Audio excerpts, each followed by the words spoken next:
안녕하세요. 속풀이 짬뽕 알뜰 세트입니다.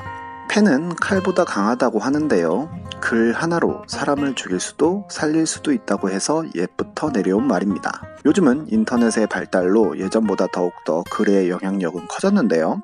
글 하나로 억울하게 누명을 쓴 사람들을 모아봤습니다. 그럼 함께 볼까요? 첫 번째는 240 버스 사건입니다.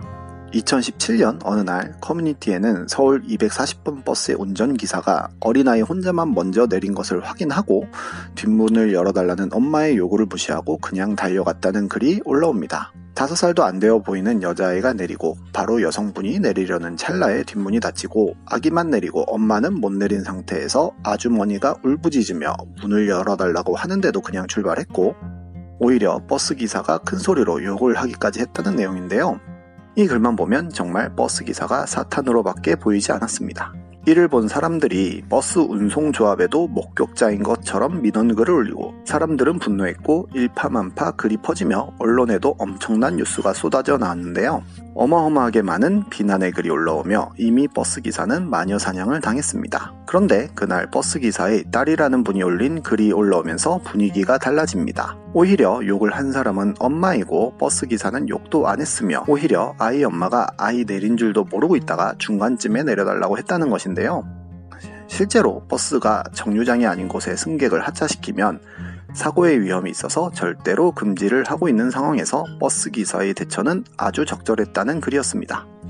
서울시에서 빠르게 CCTV와 버스기사에 대한 조사를 했고 아이의 어머니는 CCTV 공개를 거부하는 데서 뭔가 이상한 조짐이 느껴졌는데 역시 버스기사는 아무런 잘못이 없는 것으로 드러납니다.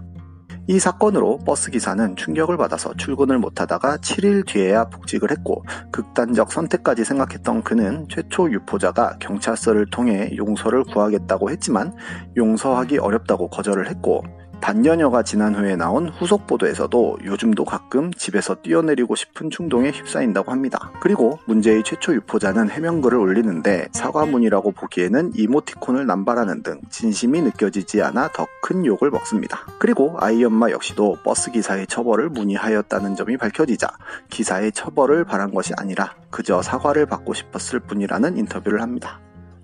두 번째는 최선당 임산부 사건입니다.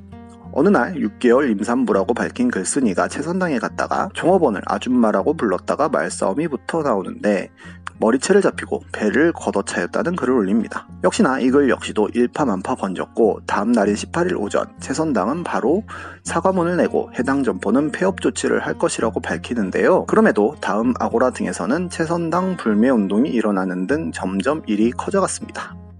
실제로 최선당의 매출은 반토막이 나버리기도 했습니다. 그런데 반전이 일어납니다. CCTV를 분석한 결과 욕설을 퍼붓는 등의 시비를 건 것은 임산부 쪽이었고 너무 심한 욕설을 하길래 참지 못한 종업원이 한번 밀어버린 것이고 오히려 종업원이 손님에게 머리채를 잡히고 배도 차였던 것인데요. 결국 서로 상해를 입힌 점이 확인되어 쌍방과실로 마무리됩니다. 추후에 나온 방송에서 당시의 가맹점주는 현재 농사를 짓고 있으며 가게를 열 때 2억 8천을 투자했지만 1억 1천만 원만 회수하고 도망가듯이 나왔다고 합니다. 세 번째는 푸드코트 화상 사건입니다.